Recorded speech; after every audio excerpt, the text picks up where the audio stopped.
Welcome to the Outdoor Marketing Podcast, the show that brings fresh marketing and creative strategies to the outdoor industry, helping professionals tell their story with clarity and impact. I'm your host, Miles Ramsey, and today's guest is Philip Darden. He's the executive director from SORBA. Philip has a lot of experience in the outdoor space, but also in graphic design and photography, so we're going to dive into some of that. It's going to be a good conversation for our inaugural show here, so we'll dive in with Philip in just a few seconds, so stick around. One brief asterisk I want to include. We initially wanted this episode to be released by the end of April. Life happened, work happened, we got really busy, and that was not possible. So here we are in June releasing this. Our apologies to Philip. Later in the session, he does plug a conference at SORBA did back in May. Obviously, we're past that right now, but we do encourage you to check out the website and potentially check out next year's conference. Support for the Outdoor Marketing Podcast is provided by the Outdoor Marketing Bootcamp. Returning for its second year in February 2026, the Outdoor Marketing Bootcamp is a 2-day virtual conference with speakers from around the industry presenting on topics like digital ad buying, organic social media, video and photo creation, influencer marketing, getting started with drones, creating your own podcast, and so much more. Check out more information and sign up for the mailing list to find out when tickets go on sale at outdoormarketingbootcamp.com. Support for the show is also provided by American Trails, advocating and providing resources for more trails and better trails. Learn more about their important work at americantrails.org. Welcome into the Outdoor Marketing Podcast. Miles Ramsey, I'm your host, and I'm here today on the inaugural episode, as a matter of fact. Did you know you were the very first victim here today, Philip? No, I had no idea. Excited. Well, congratulations. There's no door prizes or anything like that, so sorry to disappoint you. But Philip Darden joins us today, Executive Director of SORBA. Tell us a little bit about what SORBA is, what the acronym means, and what you guys do for those that might not know. Yep. So SORBA stands for the Southern Off-Road Bicycle Association. We're a group of chapters. We have 47 currently within 7 states in the Southeast. And we're a mountain bike trail advocacy organization. So all of our chapters steward and develop mountain bike trails and mountain biking communities within the areas that they serve. And we span North Carolina, Tennessee, and Mississippi make the outside borders, so everything in that pocket is what's considered SORBA land. Yeah, and everybody wants you to keep expanding more westward and more centrally. Yeah, we get tugged in a few different directions, but as it is right now, we're covering the 7 states that we're doing, and hoping we're doing a good job with those 7 states. Well, yeah, I think your reputation precedes you, not just with yourself, but with the organization. Anytime you go to any kind of a trail conference like the one that this episode will come out after it, but we're going to the International Trail Summit. I'll see you up there in person, which will be fantastic.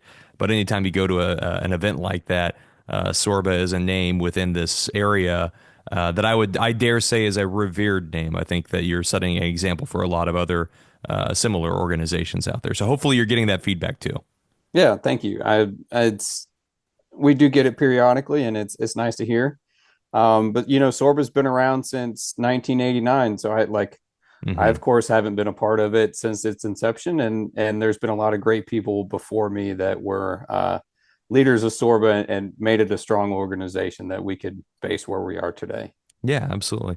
Well, with the territory of executive director, I'm sure you're wearing quite a few different hats, I would imagine.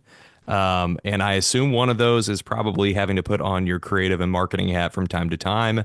You have a background. I was stalking you on LinkedIn earlier, and I know we've talked about it a little bit, but you have a creative background. Talk about some of the things that you've done in your life, I guess, maybe before this job. Yeah. So I graduated from Auburn University with a graphic design degree. I was an adventurous student, I guess is the best way to put it. And I found myself doodling every time I should be taking notes. And I was like, what can I do that will pay the bills, allow me to draw pictures, and, flex those creative muscles from time to time. So I picked graphic design. Yeah. Out of college, I worked at an interactive agency. So I worked at a website development firm in Atlanta. Hmm. Um, and then after that, I moved to freelance, and I did freelance for the better part of 10 years. Um, I was also a photographer. So I've done wedding and portrait photography, event photography. Hmm. Um, I have been a manager of a bike shop, which I also did all their social media and marketing materials for. And now with Sorba, that is one of the many hats as executive director that I wear, is that I do all of our marketing materials, all our design work, social media work. And yeah. Are you pleased to be doing all those things still? Are you kind of going, we might want to hire somebody or? Yeah, I'm especially the social media side of things, because when I get busy, that's kind of what falls off is Sure.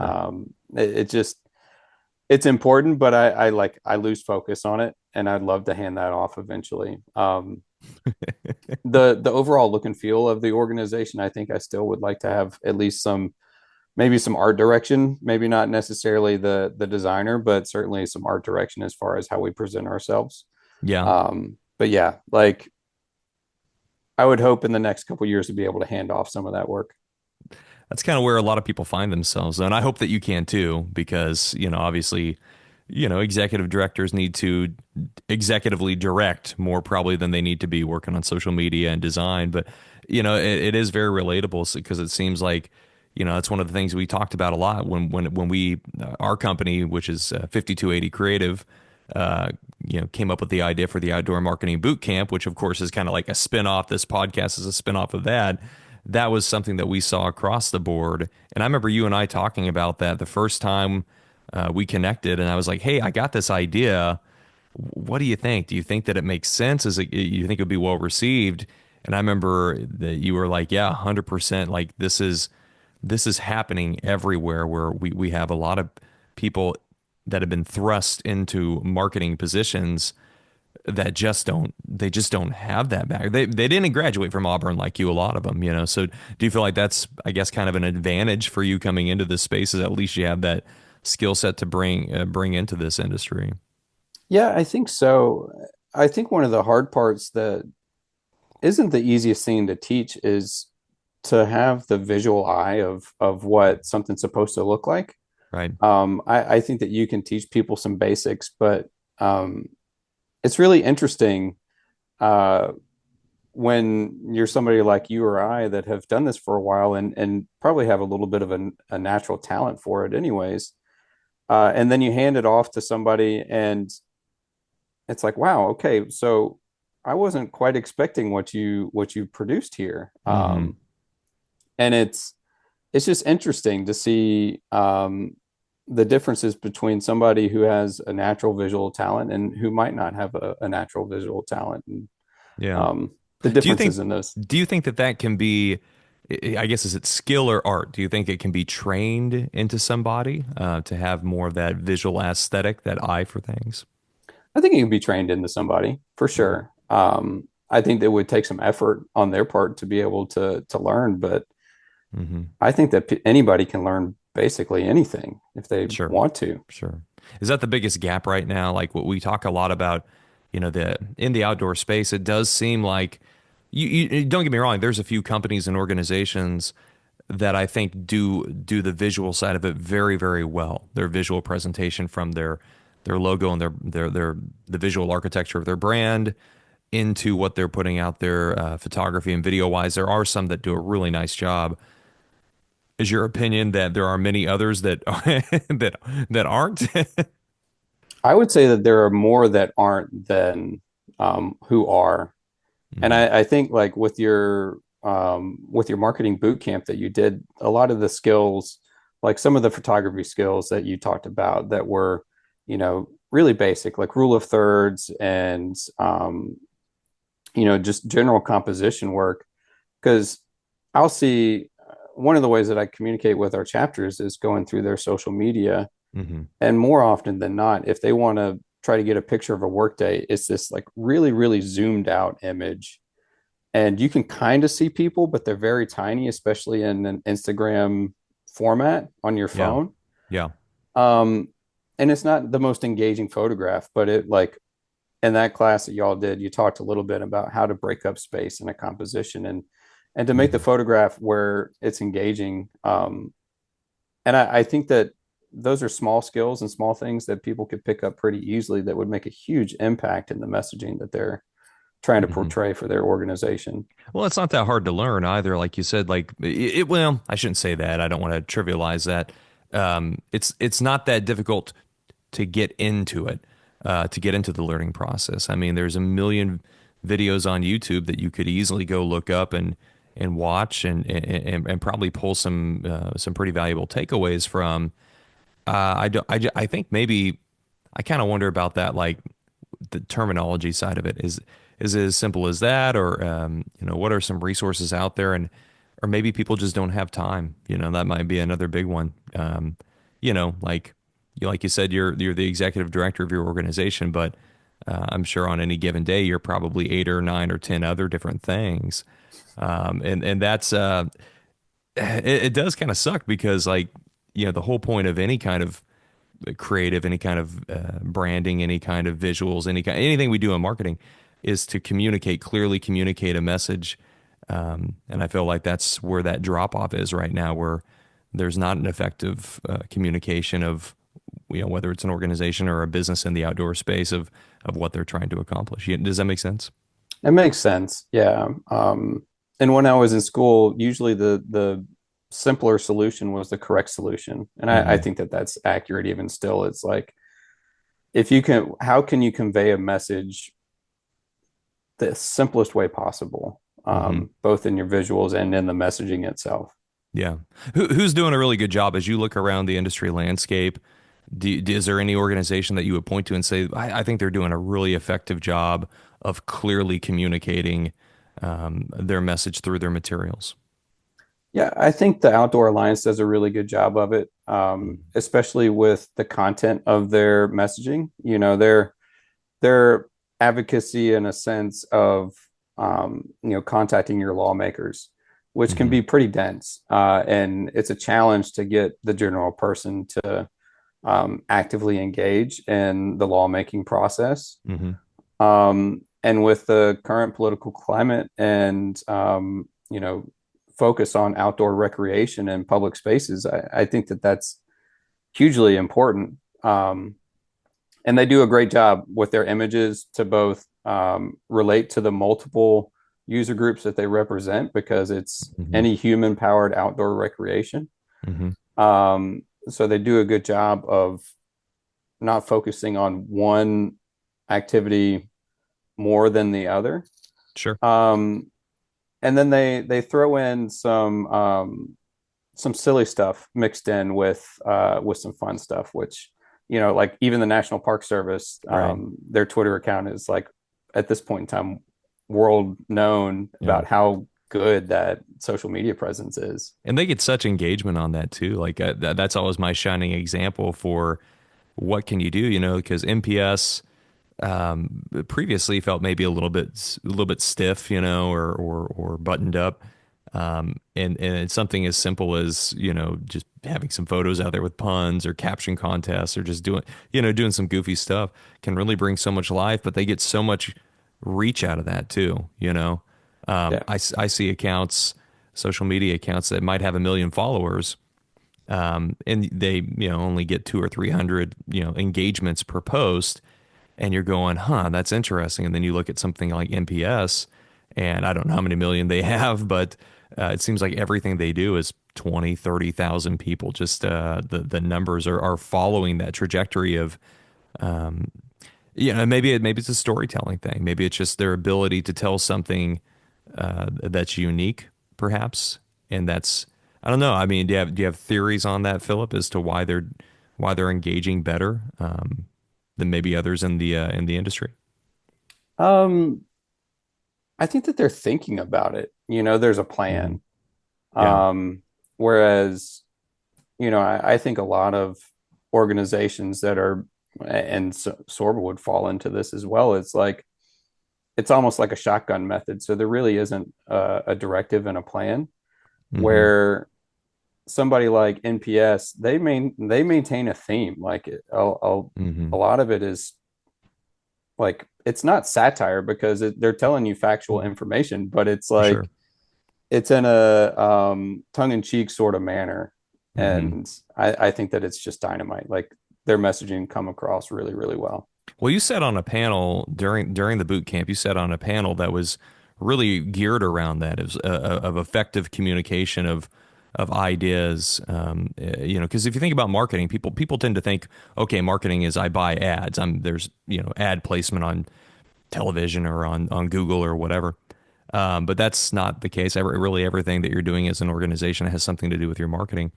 We were talking about examples of some of them MPS, some of them otherwise, of just effective campaigns, and I don't remember if it was you or somebody else on the panel that brought this up, but even when you park your car somewhere at a public land spot and you see the sign that says don't do this, don't do that, don't do this, remember this, do that, do this, do that.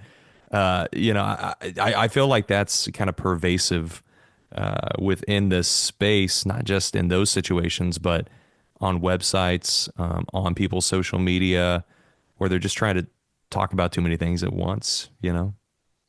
Yeah, and it focusing on the negative, my Hmm. mentality with pretty much everything is keep it positive and fun. Yeah, There are some serious issues that you have to be more serious about, but sure. um, I think what was it, like a knife car or something that came out of that whole like list of no's, Yeah, Um, something like yeah, that. Aaron kicked that out from the PTBA, Well, I and don't I remember what thought that was. It was somebody brought this. What was that? The that was whole like an thing. RC car that somebody had, and it was like it's not on the sign, and they were driving that knife car around the trailhead, And they like like duct taped weapons to it or something. yeah, yeah, and it's I like you show up at a trailhead and you're trying to have a good time and you want to have Right. a good time and then you're confronted with the sign that just says all the things that you can't do and it doesn't tell you anything about the fun stuff you can do. Yeah, for sure. Well, with Sorba, obviously, maybe I'm speaking incorrectly here. Correct me if I'm wrong, but with the equestrian community in the Southeast, is that something that you're having to figure out ways to interact with that audience, communicate with them from the bicycling perspective? Is there some challenges there, or is there anything like that you're trying to, yeah, I don't know, that you're trying to communicate? Hey, bikers, probably slow down and get off your bike because horses are gentle creatures that we don't want to bother. Yeah. And we do have a lot of trail, especially within the Forest Service, Hmm. that are shared use. And so they do have equestrian use on them. Yeah. And it's a matter of educating our riders what to do when they when they come in contact with somebody that's riding a horse. Hmm. Um, and the way I put it and the messaging that I make is like the thing to consider is that your bicycle is not going to just all of a sudden decide to buck you off of it because they got freaked out by something. It's an Right. inanimate object, but that you know hundreds of pounds animal is at the end of the day a pretty skittish Hmm. creature. Yeah. And you could really cause some damage to both the horse and the rider if you don't treat them with any respect. And Hmm. so it's that slowing down, being respectful of other trail users, and you know making that messaging personalized. Yeah. So it's not so much of like, oh, I just hate these equestrian people. It's like, no, there's a person on top of that that has a Hmm. family and friends, and they're doing what they love, just like you're out there doing what you love. So it's like, Yeah. let's have some mutual respect around that. Well, especially with shared trails, yeah, and trying to figure out because again, like we go back to that definition of marketing. Well, it's trying to reach a market, whatever that market is, with a message, and it's important, like you said, it's important that the style which we communicate that information is not done in a way that's perceived as negative. We don't want people getting defensive. Well, and you have seen that. You've seen that in the past with groups in the trails community that kind of are maybe get a little sideways with each other. I don't think it's maybe as bad as it once was, but I wonder how much of it was just because the way that you approached, the way that you spoke to that group was perceived by them to be negative. Yeah. Yeah. And I think that it's a case of a few bad apples. Hmm. You know, that's what's going to stick out in your mind is the bad experiences you had, not the hundreds of good experiences. So Yeah, I think that our education is getting better with it, um, but we can always improve. yeah, for sure. Okay, lightning round. Are you ready? Yeah. Here we go. Coke or Pepsi? Neither. I'm mostly just a water, coffee, beer guy. Oh, together? You mix them all together? Water, coffee, and beer? Different. Yeah, well, coffee, water, beer. That's the elevation of the day. Okay. Marketing book, newsletter, a YouTuber that you like to watch within that marketing space. Do you have a recommendation for the folks that might be listening to this today? Oh boy. That's a good question. Um, Most of the time, my the content that I watch is more YouTube based and Mhm. it's photography based. So it's different photographers going out and doing adventures. So like Thomas Heaton, he's a British landscape photographer.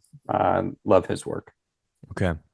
You'd like to see more of that across the SORBA membership, more landscape photography done in that style, maybe? Or I think he does a good job of telling the story, and it's a nice adventure to go and take your camera with. And maybe yeah. the lesson is to when you go on these bike adventures to bring your camera and take some pretty cool photos while you're along the way.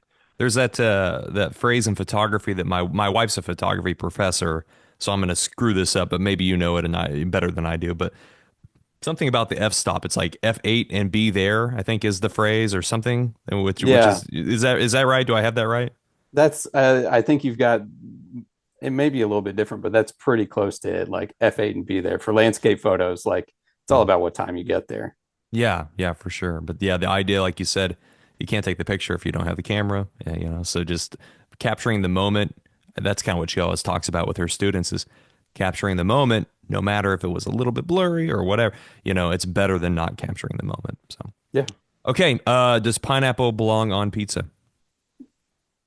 Oof. Sometimes depends on the Some, mood. some okay, depends on how Hawaiian are you feeling today. Yeah. Okay, if you had to pick one, just one, would you bike, hike, paddle, or climb? I'd bike. That's obvious. Yeah, you got to say that, right? Okay. Even if it was something else, you have to say bike. Okay. Yeah. Okay. Last one here. If there was one thing in the marketing space that you would encourage someone listening to this podcast to do, what would it be? What action should they take right now? Anything in the marketing space goes. Mm. I would say if you don't have a brand guide, create a brand guide and follow it. That's fair. And you guys did that recently at Sorba, didn't you? Created a new comm strategy and brand guide. Is that correct? That's correct. Yeah. I think that that's important because you can put many people on one task and it'll help share the same voice visually and verbally. Nice. Yeah, I think that's great advice. Awful hard to know where you're going if you don't have a map, I think. Exactly. Yeah, for sure. Okay, I want to let you have a chance to plug something that you have coming up here. And I think, if I'm not mistaken, this should be out by the end of April. And you have an event coming up in May. That's correct. And if you don't mind, I actually would like to plug a couple things. Actually, we do mind. That's one plug per guest, please. Okay. Okay, no, go ahead, please. So the first one that you mentioned, we have our Sorba Summit, which is coming up in Brevard, North Carolina, May 7th through the 11th. Okay. And we'll have a conference style event on the 9th and 10th. We partnered with our local chapter, Pisgah area Sorba, and they'll also be hosting their Western North Carolina Bike Fest that same weekend. And then the other thing that I'd like to plug is that just last week we launched our very own membership platform, so the Sorba app. So if you are Nice. in the Sorba region and you've ever been a member of one of our chapters, we'd love for you to check out the new app. If you aren't a member, join your local chapter and be a part of the what we're calling Sorba 3.0. I love it, man. Website address for those that are listening to this podcast, not viewing it or not maybe readily at a computer, what's a good website for you? That's going to be sorba.org, SORBA.org. Awesome, man. Philip, thanks so much for being our first guest and for doing this, man. Appreciate you. Miles, I appreciate it. Thank you so much. This was fun. Yeah, it was. It's a good time. I always enjoy it. We're going to hang out next week, right? That'll be fun too. Want to thank everybody for listening to this inaugural episode of the Outdoor Marketing Podcast. Don't forget, you can check out future episodes. Should Philip, continue to support us. I think he's our sole donor at this point to keep the show going. So thanks, Philip, by the way. You can check out those future shows on Spotify, Apple Music, and on YouTube. And don't forget to check out our website, outdoormarketingbootcamp.com. Thanks so much.